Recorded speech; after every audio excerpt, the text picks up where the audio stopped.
नमस्कार, खबर समय जगत में आपका स्वागत है। मैं हर्षिता जौहरी। आई नजर डालते हैं देश प्रदेश से जुड़ी तमाम खबरों पर। भोपाल विदिशा के विधायक शशांक भार्गव से खास चर्चा। विदिशा के कोरोना मुक्त होने पर विदिशा के कांग्रेस विधायक शशांक भार्गव से एक खास चर्चा हुई। हमारे साथ चर्चा में विधायक शशांक भार्गव ने केंद्र सरकार और प्रदेश सरकार पर कई गंभीर आरोप लगाए। उन्होंने सरकार द्वारा राहत सामग्री वितरण पर भी प्रश्न खड़े किए। साथ ही जो मजदूरों ने पैदल अपने घरों को पलायन किया, उस पर भी उन्होंने सरकारों को घेरा है। आइए सुनते हैं उन्होंने और क्या क्या कहा।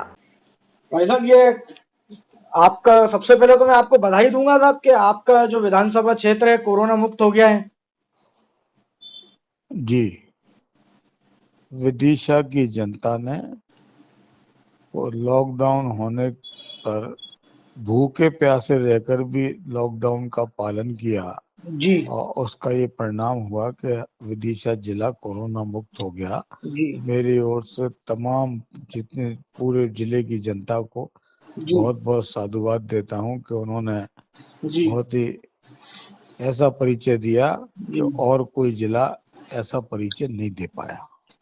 जी भैया, आपने भी कुछ वहाँ प्रयास करे होंगे राहत सामग्री वितरण करने के लिए लोगों को लॉकडाउन के लिए। राहत सामग्री हमने अपने पास से ही बंटवाई जो कुछ बंटवाना था, क्योंकि सरकार तो बातें ही बातें कर रही है। माननीय मोदी जी ने कहा कि 5 किलो प्रति व्यक्ति गरीब लोगों को अनाज दिया जाएगा जिनके पास राशन कार्ड नहीं है, जी लेकिन वो आदेश अभी तक पन्नों में ही सीमित है। आज तक 5 किलो प्रति व्यक्ति के मान से जी अनाज नहीं बांटा गया। अच्छा हमने जरूर जब ये देखा स्थिति के लोग भूख से बेहाल हैं, जी तो हम स्वयं ने 3000 पैकेट उन लोगों को चिन्हित किया जिनके पास गरीबी रेखा का परमिट नहीं है, जी मजदूरी का कार्ड नहीं है, जी कोई भी चीज नहीं है। उनको जरूर मैंने अपने पास से जी आधा किलो तेल, जी 5 किलो गेहूं, नमक, आधा किलो दाल, साबुन, ये सबके पैकेट बनाकर चिन्हित करके उन गरीबों के यहाँ पहुंचाया, जी जिनसे उनके यहाँ 4-5 दिन चूल्हा जल सका।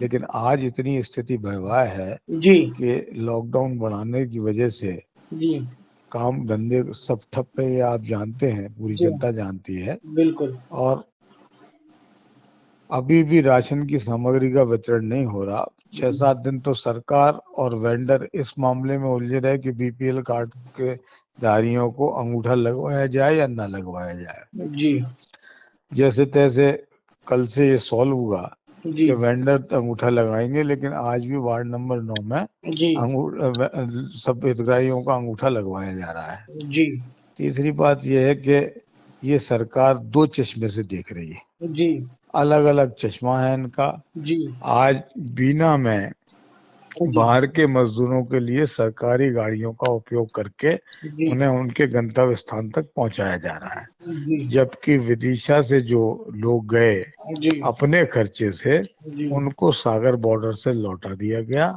और आज भी मजदूर बेचारा बेहाल है।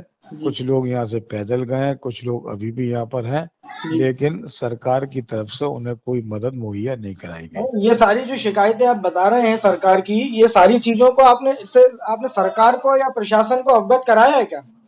मैंने माननीय प्रधानमंत्री जी को भी पत्र द्वारा अवगत कराया, जी माननीय मुख्यमंत्री जी को भी अवगत कराया, जी माननीय कलेक्टर महोदय से बातचीत की, उनको भी इन पत्रों की जानकारी दी। जी लेकिन सिर्फ एक कोरोना के चक्कर में पूरा प्रशासन लगा हुआ है, जी और उसकी भी असलियत ये है जी कि अस्पताल में पहले तो ओपीडी बंद कर दी थी। जी हमने कई बार निवेदन करने के बाद ओपीडी चालू करवाई, जी जिससे कि आम आदमियों का इलाज होना संभव हुआ। जी आज भी ये हालत है कि एक महिला आदिवासी का ऑपरेशन होना था, जी उसको कह दिया आप भोपाल कराओ। भोपाल में कोई झेलने वाला नहीं था। उसका बच्चेदानी का ऑपरेशन होना था, तो हमने माननीय कलेक्टर साहब से अने विनय की जी कि ये महिला गरीब है, इस पे कृपा कीजिए। तो उन्होंने विशेष अपनी वो लगा के जी डॉक्टरों को निर्देशित किया कि नहीं, इस महिला का ऑपरेशन यहीं करो। जी उसके बाद मुश्किल से उसका ऑपरेशन हो पाया। जी परसों की बात है, गैंग्रीन का पेशेंट आया, उसको भी ऑपरेशन करने से मना कर दिया। फिर मैंने माननीय कलेक्टर साहब से निवेदन किया तो उन्होंने बेचारों ने जी तुरंत उसका इलाज करवाया। इसके लिए मैं कलेक्टर साहब को भी बहुत बहुत धन्यवाद देता हूँ। लेकिन जो नीचे का स्टाफ है जी हॉस्पिटल में तो हाल बेहाल है, जी कोई देखने वाला नहीं है। प्राइवेट डिस्पेंसरियों को भी खोलने का आदेश दिया था, जी लेकिन कुछ डिस्पेंसरी खुल रही है, कुछ नहीं खुल रही। जी सबसे बड़ी बात यह है जी कि मोदी जी कह रहे हैं जनता जनता का ख्याल रखे।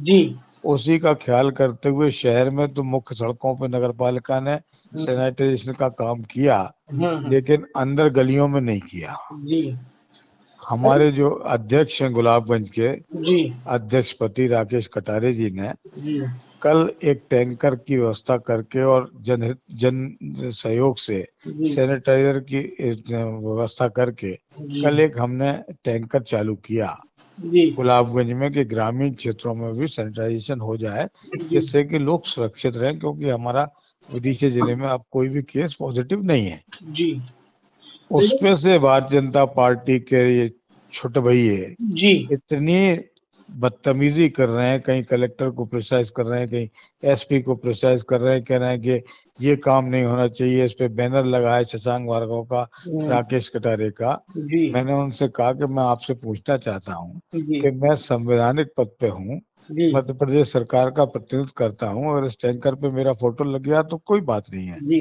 लेकिन नगर पालिका द्वारा जो पोस्टर कोरोना के लगाए जा रहे हैं उसमें हमारी माननीय श्रीमती भाभी जी, जी मुख्यमंत्री जी की पत्नी जी और प्रदेश अध्यक्ष के फोटो किस हैसियत से लगाए जा रहे हैं, वो किस संवैधानिक पद पर हैं बिल्कुल ठीक है मध्य प्रदेश सरकार में, जी जी उनको तुरंत निकाला जाए। इसके लिए मैंने जीएडी के प्रमुख सचिव को भी चिट्ठी लिखी और कलेक्टर साहब को भी चिट्ठी दी, लेकिन भारतीय जनता पार्टी के नेताओं के दबाव में आज तक वो बैनर नहीं निकाले गए। भाई साहब, ये मध्य प्रदेश में जो कोरोना के आंकड़े बढ़ते जा रहे हैं, कंटिन्यू डेली कुछ ना कुछ आंकड़े बढ़ ही रहे हैं, तो जी बल्कि जैसे अपन दूसरे प्रदेशों की बात करें, जैसे केरला की बात अपन करें अभी थोड़ी देर के लिए, जब कोरोना भारत में शुरू हुआ था तो कोरोना केरला में प्रथम नंबर पे था, जी लेकिन आज कोरोना से केरला बहुत अच्छे से लड़के बहुत अच्छी पोजीशन में आ गया है। उत्तर प्रदेश की बात करें, छत्तीसगढ़ की बात करें और भी दूसरे दीगर प्रदेशों की बात करें, तो उन प्रदेशों के मुकाबले मध्य प्रदेश में संक्रमित लोगों के ठीक होने की संख्या कम है और मौतों का आंकड़ा अधिक है। इसकी क्या वजह हो सकती है? देखो, आप अपन मूल बात से चले। जी मूल बात यह है कि जनवरी में हमको ये जानकारी हो गई थी कि कोरोना दस्तक दे रहा है। जी सबसे बड़ी गलती इसमें हमारे भारत सरकार की है, जी माननीय प्रधानमंत्री जी की है, नरेंद्र मोदी जी की, अमित शाह जी की है, कैसे भाई साहब? जो एक डंडे से पूरे देश को हाँक रहे हैं। जी उनको इस बात की जानकारी हो गई थी तो क्या जरूरत थी कि 24 तारीख को 22 तारीख को मार्च में ट्रम्प नमस्ते ट्रम्प करने के कार्यक्रम में 1 लाख से ज्यादा लोग उन्होंने इकट्ठे किए जी और वहीं से कोरोना फैलना शुरू किया, जी जिसकी वजह से आज अहमदाबाद, सूरत में आप स्थिति देख सकते हो जी कि वहां पर क्या हाल है। जी कोई इंतजाम किए नहीं।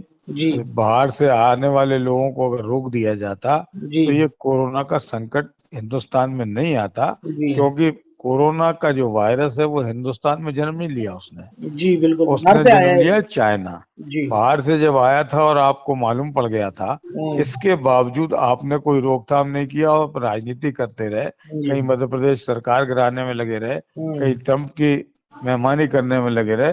मैं आपको मेरा खुद का उदाहरण देता हूँ जी कि 22 मार्च को मेरे बच्चों को चाइना पहुंचना था, जी एक एग्जीबिशन में पार्टिसिपेट करना है। जी जनवरी के महीने में वहां से ये आ गया चाइना सरकार का जी कि आपको वीजा नहीं दिया जा सकता, क्योंकि हमारे यहाँ कोरोना महामारी का संकट है, और हमने एग्जीबिशन कैंसिल कर दी है। ठीक है। हमारा पड़ोसी देश जहाँ पे कोरोना वायरस जन्मा, जी वहां तो लोग इतने अवेयर थे, जी और हमको ये मालूम है कि अगर हमारे यहाँ आ जाएगा जी तो हमें व्यवस्था करने में दिक्कत होगी। और उस समय नरेंद्र मोदी जी राजनीति कर रहे थे, इसलिए वे इसके लिए दोषी हैं। जी। भाई साहब,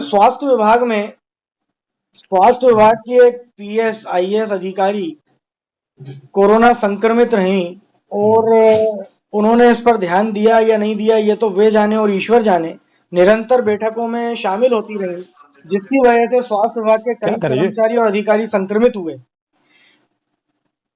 देखो आप, हिंदुस्तान है ये अपना, जी और यहाँ पर सिर्फ बड़े आदमियों का ही काम देखा जाता है। जी गरीब आदमी का भगवान से सीधा नाता है। जी हमारे बाहर लोग जो फंसे उन्हें हम प्लेन बेच के बुला रहे हैं यहाँ पर, जी ठीक है ना। जी बड़े आदमियों में हमारी जो आप स्वास्थ्य विभाग की अधिकारी हैं वो भी शामिल है। बिल्कुल समरथ को नहीं दोष गोसाई वाला किस्सा इस हिंदुस्तान में चल रहा है। जी मैं आपसे पूछना चाहता हूँ कि हजारों किलोमीटर पैदल चल के जी जो लोग बेचारे गरीब मजदूर, प्रसव अपने हो गया पलायन कर रास्ते रहे हैं में, अपने घरों को जाते हुए। पलायन किया अपने घरों में जी जाते हुए, उसमें सरकार की कोई भूमिका नहीं रही, जी क्योंकि वो गरीब आदमी थे। जी वहाँ 400 आदमी आप विदेश से प्लेन भेज के बुला सकते हो, क्योंकि वो बिल्कुल अमीर आदमी है। आप सही है। क्रेडिट लेने के लिए कोटा से बच्चों को बुला सकते हो। हम्म, लेकिन मेरा ये कहना है कि माननीय शिवराज जी ने अच्छा काम किया, वो जी कोटा से बच्चों को बुला लिया।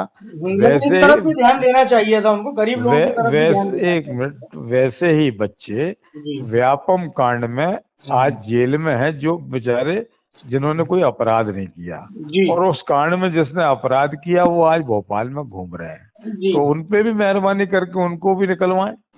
भाई साहब और ये जो गरीब मजदूर जिले में रुके हुए हैं, बाहर रुके हुए हैं, जी उनको भेजने की व्यवस्था तो करना छोड़ दिया, परमिशन भी नहीं दे रहे हैं, उनको अनाज भी नहीं दे रहे हैं, जी उनको चूल्हा जलाने के लिए राशन भी नहीं है। भाई ये साहब तमाम इसी बात से बातें। जुड़ा हुआ मेरा, इसी से जुड़ा हुआ ये जो आपकी बात चल रही है, इसी से जुड़ा हुआ मेरा एक सवाल और है। जी ये अभी जैसे सरकारें एक निवेदन कर रही हैं, लोगों से अपील कर रही हैं, उसी से जुड़ी हुई चीज है। जो कई व्यापार उद्योग देश में, आर्थिक व्यवस्था लड़खड़ाई हुई चल रही है, कई उद्योग धंधे व्यापार पूर्व में से घाटे में चल रहे हैं। ऐसे में कर्मचारियों को वो संस्थाएं कैसे निरंतर रखते हुए वेतन दे पाएंगी? देखो आप, स्मॉल स्केल इंडस्ट्री और टिनी इंडस्ट्री, छोटे लघु उद्योग, जी वो तो इस समय इस कगार पे खड़े कर दिए सरकार ने कि उनको जी खड़े होने में 5 साल लगेंगे, अगर उनका मुकद्दर हुआ तो।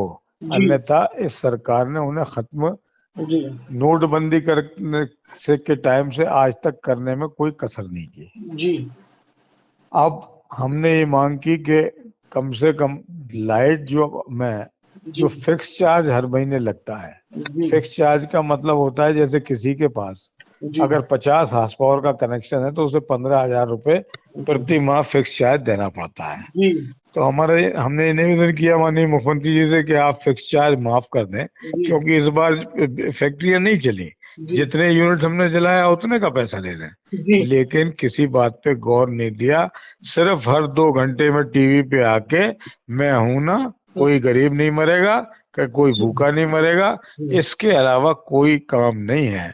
और मैं समझता हूं कि भारतीय जनता पार्टी के नेताओं पे 5-6 चीजों के अलावा अगर बोल दिया जाए कि आप भाषण तो नहीं दे सकते, पाकिस्तान, हिंदुस्तान, राम मंदिर, हिंदू मुसलमान, इसके अलावा कोई काम इनके पास नहीं है। और पूरे देश को सांप्रदायिकता की आग में झोंकने का काम भारतीय जनता पार्टी के बड़े नेता कर रहे हैं। भाई साहब एक अंतिम सवाल करना चाहूंगा आपसे। कोरोना संकट में समाज को क्या संदेश देंगे और सरकार और प्रशासन को क्या सुझाव देंगे हमारे चैनल के माध्यम से? देखो आप, संदेश तो मोदी जी ने दे दिया। जी उन्होंने कह दिया कि थाली बजाओ, जी दीपक जलाओ, जी पटाखे चलाओ, कोरोना भाग जाएगा। जी तो अब ऐसे व्यक्ति के सामने किसी और का संदेश क्या चलेगा? बिल्कुल हमें तो आज ये बड़ा शर्म के साथ कहना पड़ रहा है जी कि आज चुनौतियों से लड़ने की आवश्यकता नहीं है जी जी जी देश में, जी चुनौतियों से लड़ने की आवश्यकता है। जी तो संदेश यही है हमारा कि सब लोग घर में रहें और भगवान उन्हें सद्बुद्धि दे, जी कोरोना हमारे यहाँ से भगवान की कृपा से भागे। थाली बजाने और दिए जलाने से कोरोना नहीं भागेगा। बहुत बहुत धन्यवाद भाई साहब हमसे धन्यवाद चर्चा भाई। करने के लिए। ये हमारे साथ थे विदिशा के विधायक श्री शशांक भार्गव जी। धन्यवाद भाई साहब हमें समय देने के लिए। खबर समय जगत के लिए भोपाल से संदेश नेमा की रिपोर्ट। देश प्रदेश से जुड़ी तमाम खबरों से रूबरू रहने के लिए देखते रहिए खबर समय जगत।